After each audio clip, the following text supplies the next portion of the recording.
Hey guys, welcome Musky Road Rules Podcast and Patreon. Guys, thanks for watching, thanks for listening, and thanks for becoming a member of the Patreon. I've had a few of you guys join here lately. I greatly appreciate that.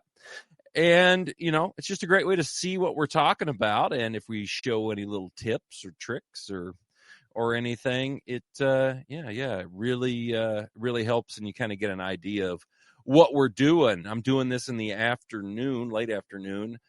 Today we have just had a really strong cold front come through up north, and water temps have dropped somewhere around 8 degrees. Was out a little while this morning, but actually got blown off. The winds today were up to 40, and it was just really hard to stay out. So we decided to pull the pin, and we got a few more days, and so we're going to hit her hard starting tomorrow. But the water temps and stuff have definitely dropped.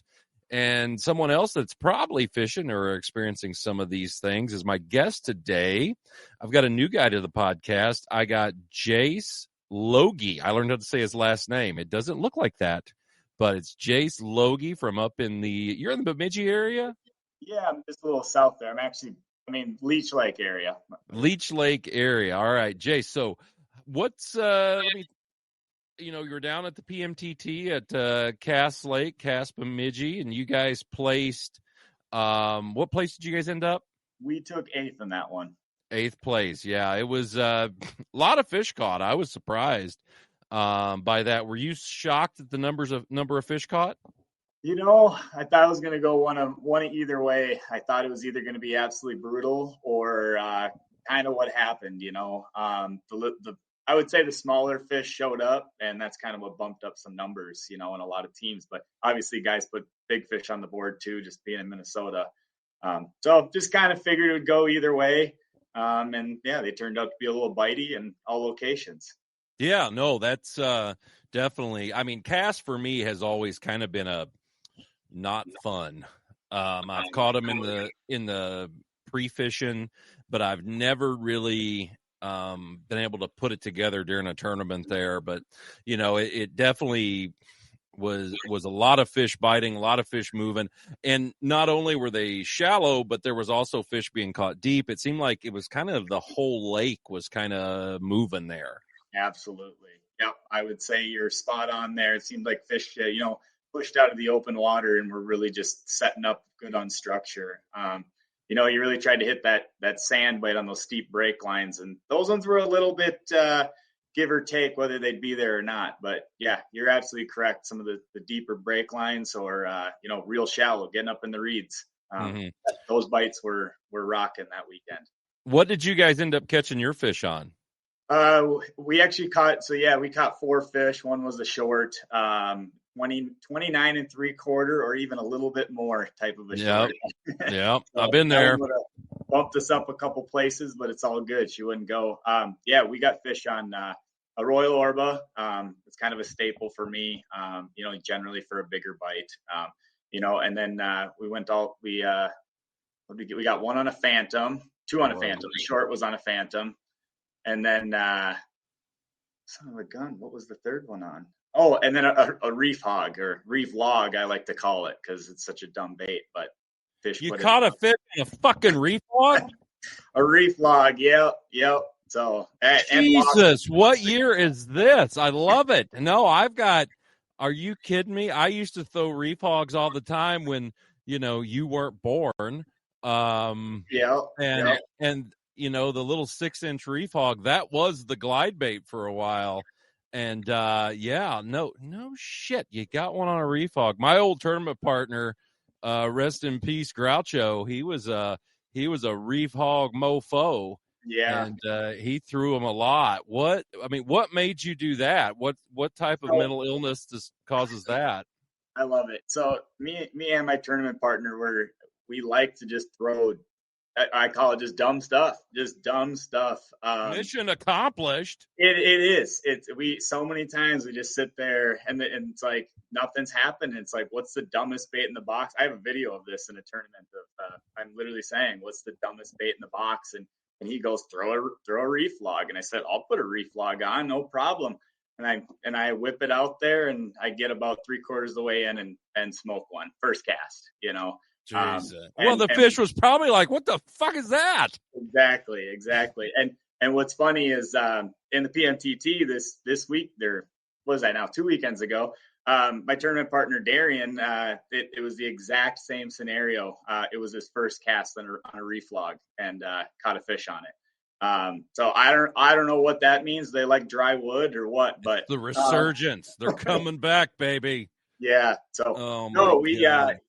He's the reef log originator. When we've been family friends forever, and we started fishing together. That was his bait, and he kind of put it away when he started fishing more with me, fishing more blades and top water. And now that him and I gotten into the tournament scene, you know, you're fishing, you know, behind boats. You know how it is. You know, you see 3 boats in front of you, all throwing, you know, the generic baits. You dig a little bit deeper in your tackle box, and that bait's kind of been a tournament staple for us. It's good for a 40-incher in the middle of the day, you know? Yeah, no, I've got, man, we caught a lot of fish early on in the tournaments. Me and Groucho did on reef hogs, and that, oh my God, that is, that warms the cockles of my heart. I love it. That's funny. That is great. So let me ask you this, Jace, what got you into musky fishing? You know, that's something that I like to ask guys. It's their first time on. And while you're doing that, I'm taking this hoodie off because it's 117 degrees in here. So talk while I, disrobe. You bet. So yeah, no, fishing is, I don't know. It's something that's in my blood. My family doesn't do a ton of it. My grandpa, when I was real little, would take me up to Lac Seul once a year, walleyes only, vertical jigging a minnow, jigging a leech, you know. And in all honesty, what got me into musky fishing, my tournament partner, he musky fished with his family, and we always knew that they did. My dad, he'd take me out and we'd do some bass and, you know, just piddling around stuff. And we were in Reed's one day, and one guy there we got well to know. He said there was a Musky Zinc banquet deal going on the weekend, and turned out that weekend ended up being a rain-out weekend, so we didn't go out on the lake. And it was at the Brainerd High School where they showed some baits in the pool, and we ended up winning a rod and a bait at that Musky Zinc. So, and then we kind of, my tournament partner Darian and his family just kind of gave us a little like, hey, go try this lake. And, you know, you get a couple follows and a couple strikes and you're hooked, right? I mean, It's not hard to get hooked. And so I'm an advocate of Musky Zinc, you know, they got me into this, and I give back to them now, you know, contribute with the Brainerd chapter, which is a fantastic chapter to be a part of. No, great guys. Yes, absolutely. Yep. Great guys and gals, you know, quite a few gals that run that one. So, and they got their tournament coming up here in a month, which I'd like to push, you know, people get signed up for that one. It's a great one. But yeah, where's it at? That's on Leech, held out at Agency Bay Lodge with Bob and Jennifer. You know, I do a lot of tournaments, not a lot, but I mean, at least once a month, as many as there is up here. And it's probably just the most fun one. It's just, everybody hangs out and has beverages, and we talk about the season afterwards. And hold on a second, Jace. My dog is being just river. Shut up. I have a 3-year-old English bulldog that, I don't know, heard a mouse fart. Yeah, who knows? I'm sure he's seen his shadow or seen a dust ball go by the floor. Anyway, go ahead. So yeah, no, it's such a well-run tournament. It's a low entry. I think they pay out all of the entry. You know, I don't think they keep anything for themselves. I could be wrong on that, but you know, so it's a good little payout if you place in the top 5, and you just, you know, for $160 a team, what you gain in knowledge of that tournament is any tournament. You know how it is, Greg. Yeah. You meet up at the bar after a tournament and everybody's talking about their program, you know. So not only did you learn something yourself on the lake, but you learned 10 other people's program that they were doing that weekend that you you know, that's what I always like. You know, I try to, depending on if I've got a big long drive or something afterwards, to try to go to the the weigh-in or whatever you want to call it, the thing at the end, because then you get to hear from guys. Guys are a lot more loose-lipped. Tournament's over, and they'll say kind of what they were doing and stuff, and you do learn stuff. You'll you'll hear some different tactics and everything. Some of them will piss you off, and some of them will be like, oh, all right. Or some of them you'll be like, well, shit, I was doing that. I must have just been going off a little bit. And, that's just the way this stuff goes. I mean, getting your ass kicked musty fishing is just kind of part of it. It goes. Absolutely. That's what happens. Yeah, well, cool. I know in that club I've fished quite a bit with when before Jeff passed, Jeff and Jody Young, and he actually is the one that got me into throwing Wade's wobblers. Oh, that's awesome. Yeah. And I love Wade's wobblers. Actually, I literally today got from Aaron Hemke there at MTO. I got about 6 of them in the mail. Don't ask me why. I shouldn't drink and get online. But I see them like, yep, that's what I need. I don't know why. It's also why I have it's also the same reason I have the 3rd season of Roseanne on that I ordered off Amazon. Not a clue, but I needed it that night. Yeah. Had to see what DJ was up to. But this that's cool, man. Well, let's talk about it. You fish. What's your primary lakes that you fish? Yeah, Leech is my primary lake, but I mean, I dabble. Kind of when I bought my place here, I'm next to just some of the best waters in Minnesota. I'm 45 minutes from Bemidji. I'm half hour from Park Rapids. I'm an hour 15 from DL. Leech is in my backyard. Longville Lakes. And we got a few hidden gems around here too that just being here I get to find out. And 10 fish in the lake, and 5 of them are big, and have fun with them, and forget about them, move on to the next one. So sure. That's the thing. Well, let's talk about some baits. I know you got some stuff out of the garage. Not looking for secrets or anything, but I know you fish. I've seen some of your stuff out there. You produce some big old fish up in that area. What are some of the things you show me there? Some bait mods or stuff like that really work for you. Yeah. So, I find myself tinkering all the time, kind of like we were talking about with phantoms and reef logs, right? It's just being different. If anybody's fished on Leech this year, the rock piles it's a disaster. It's 4 or 5 people to a rock pile. I mean, it's this last weekend, I just left. I just pulled off because it was Labor Day weekend, and everybody's up there. But if you find yourself out there in tournament situations, it's about being different. And I've kind of always tried to push myself to be that way. So I got everything here from making my own bucktails. There's nothing really to see on these. There's some thinner wire, thinner blades, thicker blades. Playing around a lot with that. Different types of blades. What's your favorite type blade? Do you have one? I don't know. Every year is different, and you kind of just got to find that one bucktail that's banging for the year. That's really the only advice I feel like I can give on that. I was big into Spankies a couple years ago, and now the last 2 years I can't catch on them. And that's just my area. I'm not dissing Spanky. Love them. I get it. It's weird. For me, I do the same thing. I've got all the Musky Mayhem baits and stuff like that, and I use a ton of them. But at the same time, I find myself cutting shit apart and trying this blade and putting that style blade on, and what's this blade do like this and stuff. And it's just really have bucktails been good for you this year? No. Yeah. No. The last 2 years overall, no. I mean, when the conditions and the moon hits right, I throw one on, and it works and doesn't work at times. But no. Bucktails, I would say, bucktails have been good. Don't get me wrong, but they have not been the go-to. I mean, I'm on Lake of the Woods where bucktails are like king most of the time. Yeah. But I'll tell you, they just haven't been that great this year. Not like in the past. And that's for me. but also guys that I know that are fishing up here. I've kind of gotten the same hints from other people too, that it's been tougher with those. And it definitely seems like, oh God, it's not you boring me, it's myself.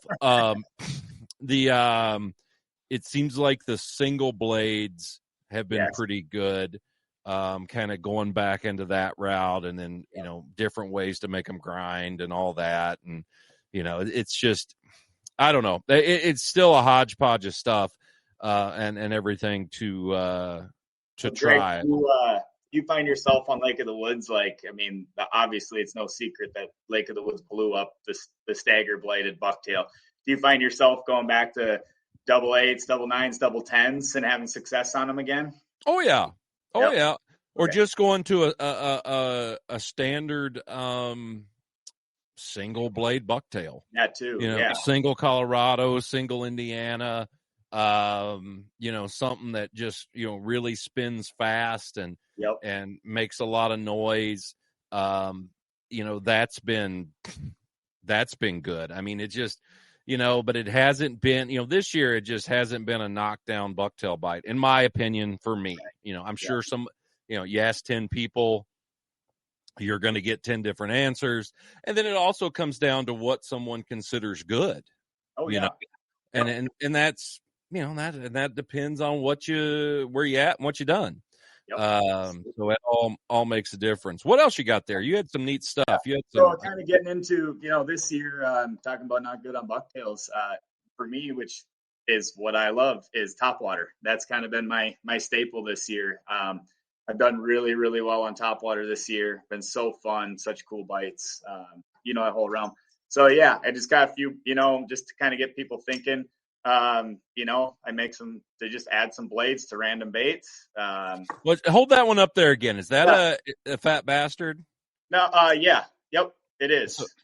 So a fat bastard, and you're putting how are you putting that on there? Yeah, just a little willow, just, tied a bucktail wire, shrink tubed it, and put a little willow on the back. So, it's kind of been the fad, you could say, lately is blades, right? I mean, just blades on back of tubes, on back of this, that, whatever, and just kind of got me thinking, like, why not on a topwater, right? Mm-hmm. Little attraction, So what does that blade do back there? What is it spinning? Is it splashing? Is it...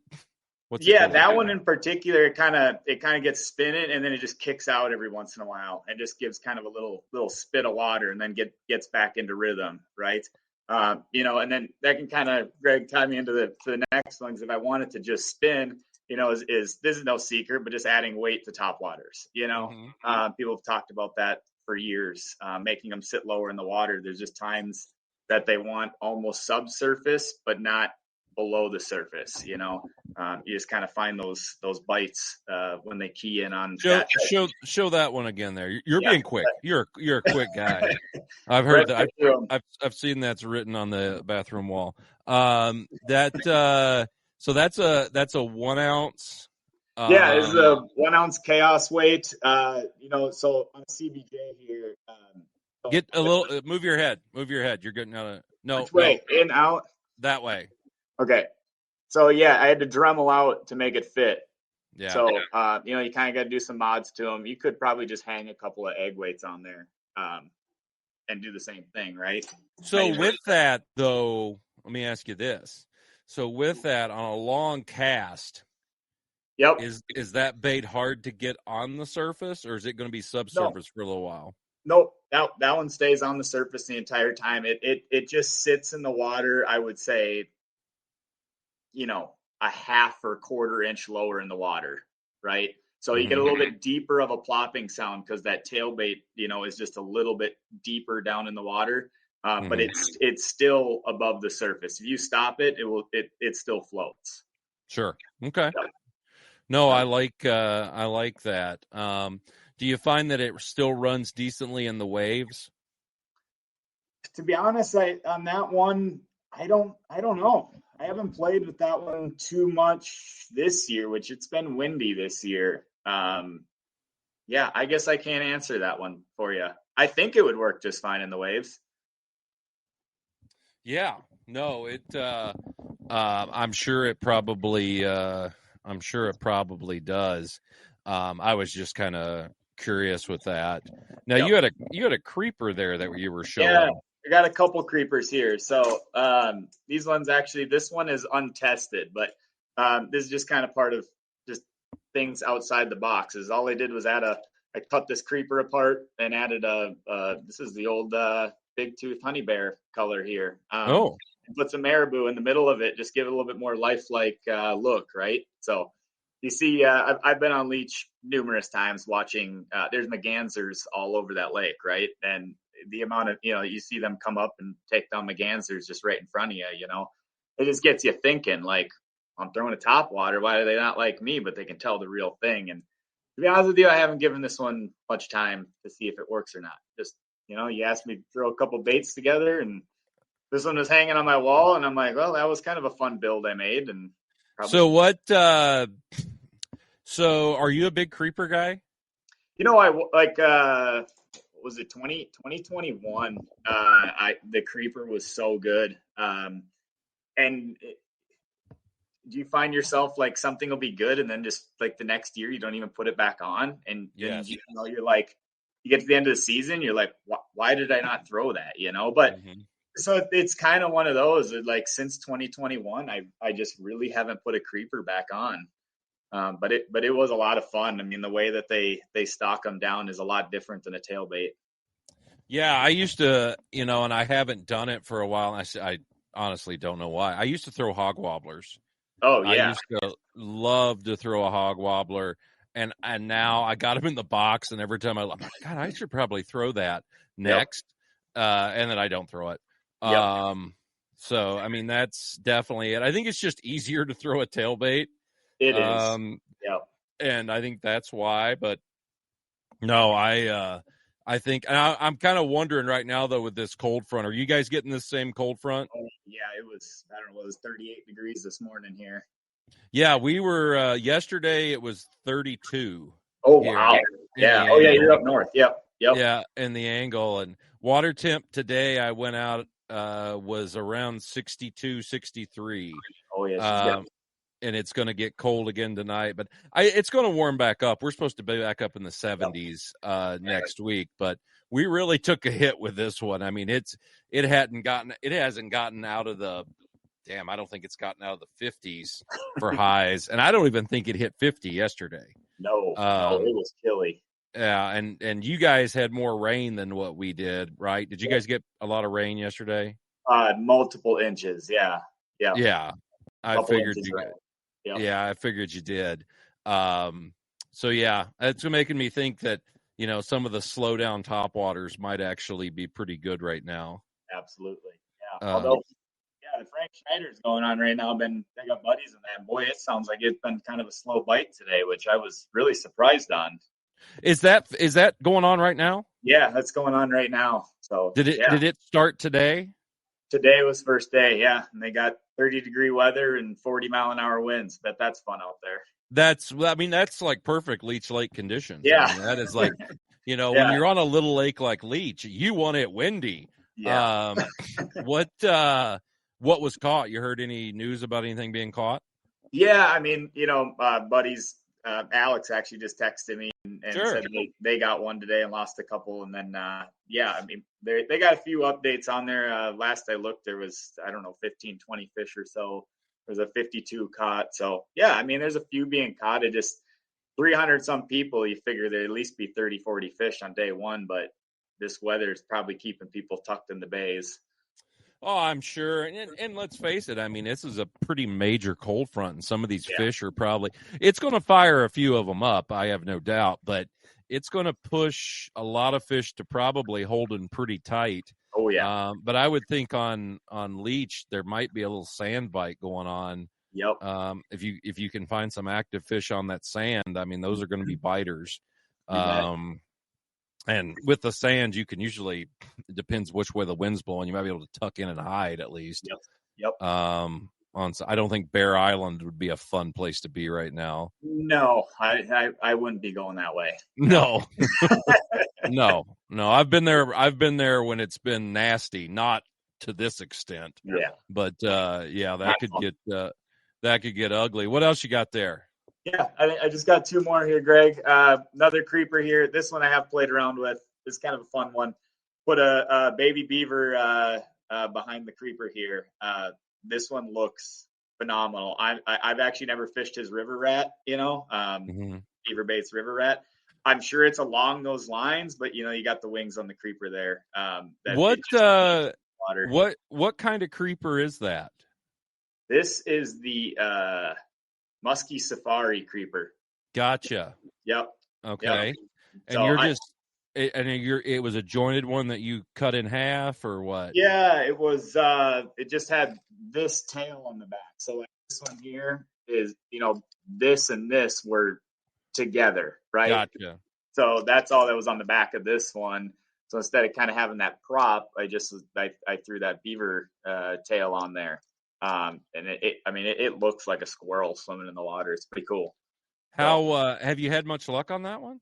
Not a ton. Again, this is one I just haven't put much time into, and I don't know why, because it looks phenomenal in the water. I think I only got one fish on it, so I probably should throw it more. But just kind of fun builds. Yeah, and then I don't know if you didn't have anything else to touch on that, Greg. Last, kind of just got putting beaver tails on tubes versus blades on tubes, kind of what everybody been doing now lately. the funny thing is I've done that there. Yeah. Yep. The beaver tails on tubes, I really like it. Yes.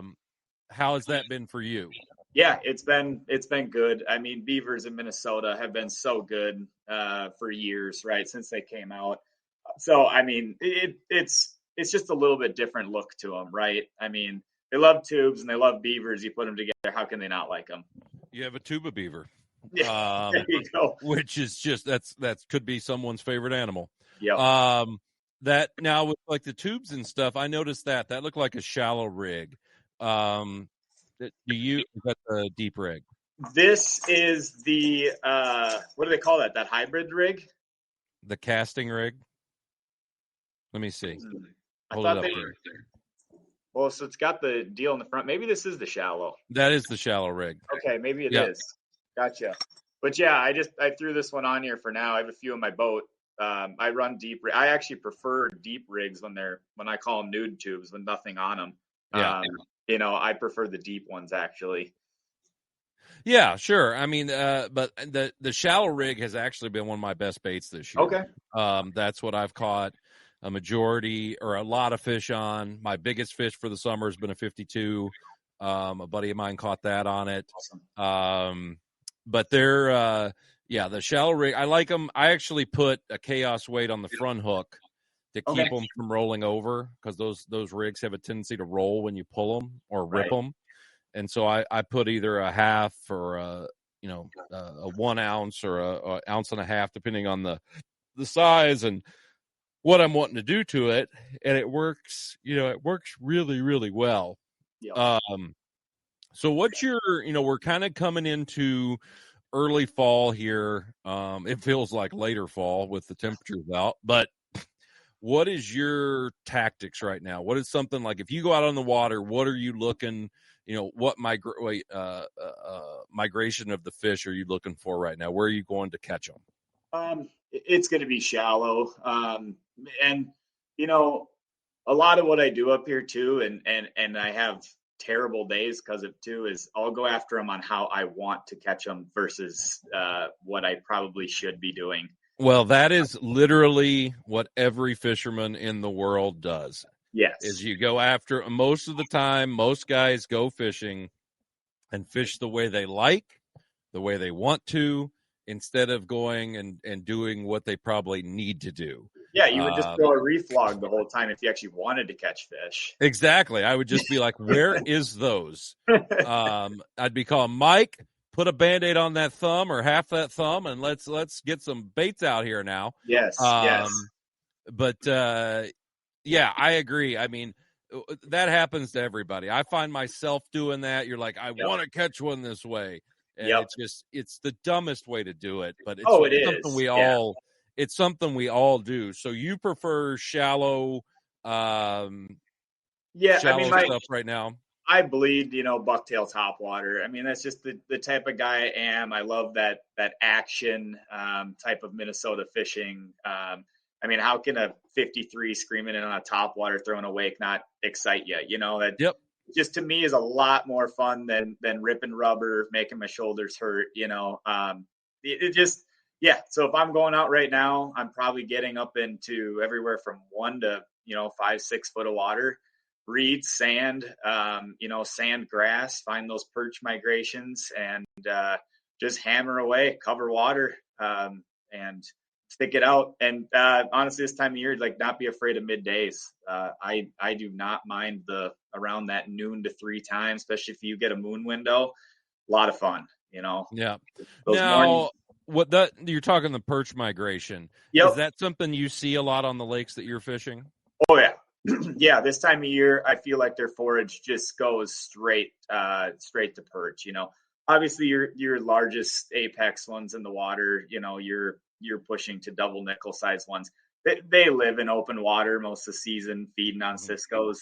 So unless you want to target after those and put yourself over open water, but if you're up on structure, which I mean, those big ones do slide up from time to time.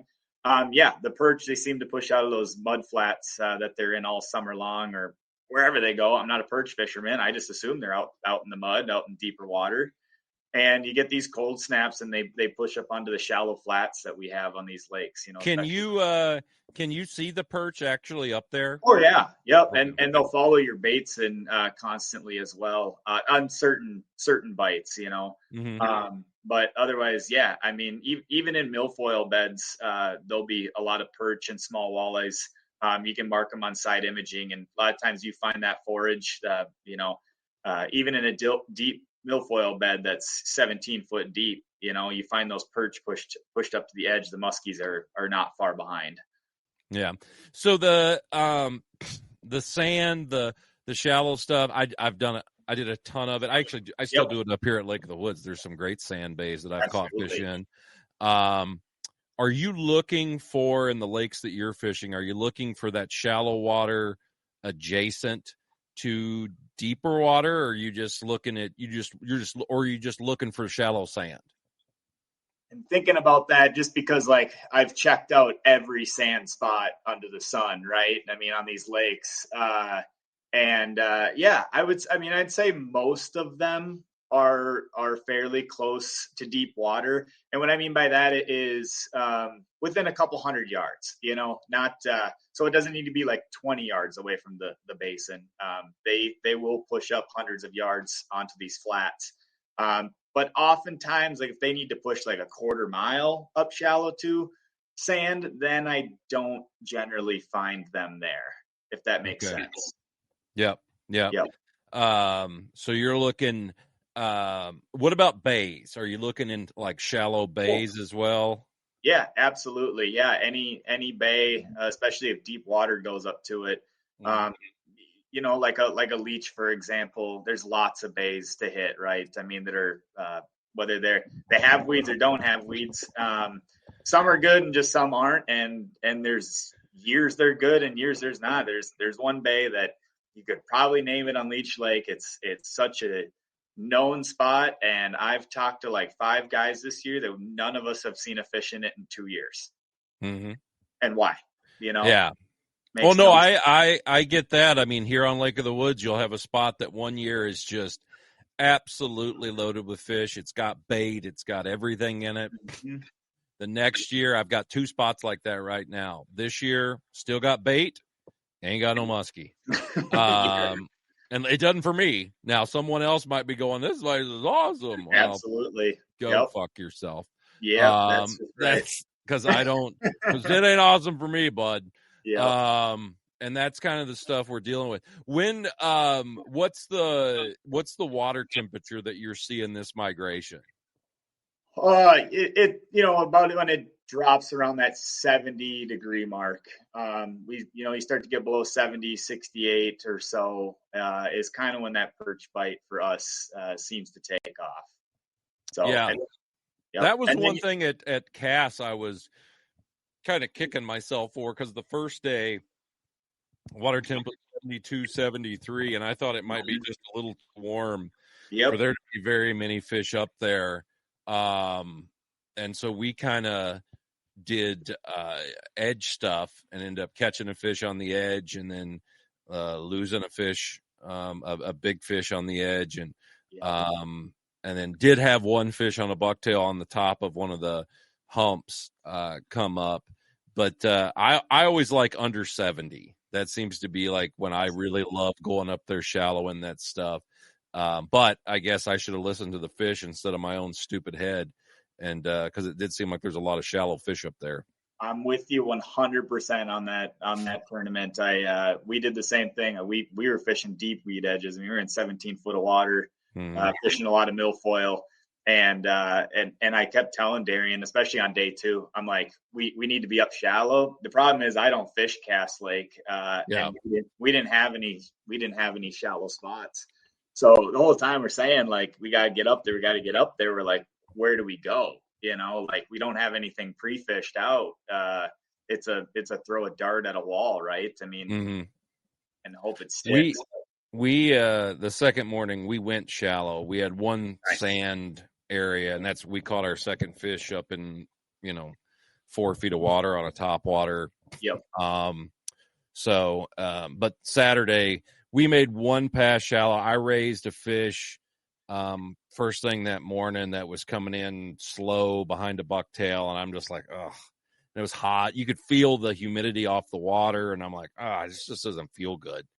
And that's why we left it alone. But, hell, a lot of guys did go up there. So, what's so the fall, in your lakes, when do you start transitioning to like deeper stuff? I mean, is that more of an October thing, or do you wait till November? I mean, when is that progression for you?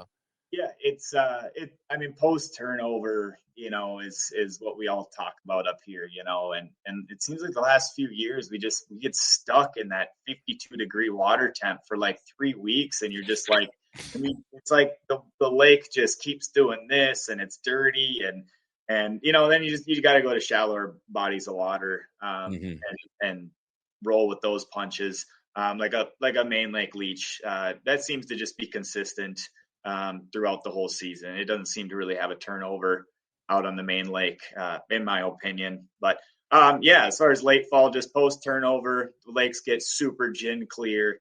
All that junk in the water's now laying on bottom. And whether it's basin fishing, deep edges, there's still be times sun pokes out, fish slide up on sandbars.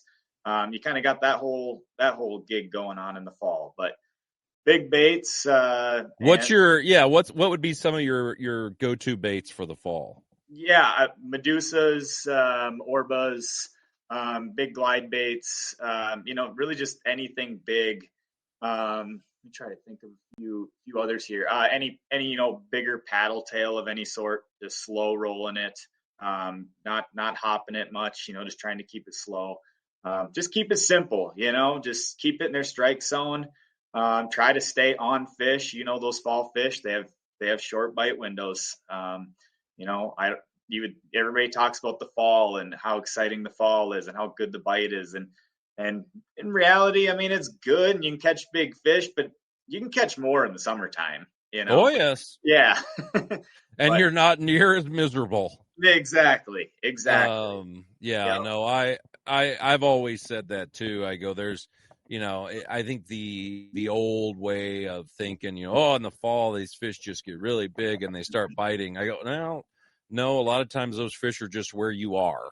Yes. In the fall. And if you'd get where they are in the summer, you could experience some of the same stuff. So absolutely. No, it's fish to catch fish. That's the number one thing in musky fishing right there. Yep, you got to be on them to catch them. That's the thing. Well, Jace, I tell you what, bud, I'm really glad we finally got to do this. I know we've been trying to work it out, and I'm a douchebag, and my schedule gets stupid. But no, I do really appreciate it. I love some of those little tips, those little bait tricks there. I'm going to steal a couple of those. Yeah, you bet. The blade on the back of the top water. I've done that a little, but not enough. Yep. And I do like that. You getting out tomorrow or? Yeah, I gotta work in the morning. But yeah. What's the real job? What do you do for a Yeah, living? me and my brother own a sanitation company that it's been in our family for going on 25 years now. We purchased it from my dad 4 years ago now. So yeah, that's the real job is garbage man. So it pays the bills and we take your shit, buddy. That's good, man. Hey, I love it. Yep. I love some of the stuff you're doing. Love the way you're pushing Musky's Inc. there. I think that's great. And yeah, if you're in the Brainerd area there, in Minnesota, in that central Minnesota area, check out the Brainerd chapter. Like he was saying, they do a great job. Some awesome people. And yeah, I really, really like it. Guys, before we quit, want to thank Thorn Brothers for the rods and everything like that. If you guys are looking for any type of product, check out thornbros.com. And I think you're gonna really like some of the sales and deals that they got on their website. So, Jace, I appreciate it. You take care and hold on the line for me, okay?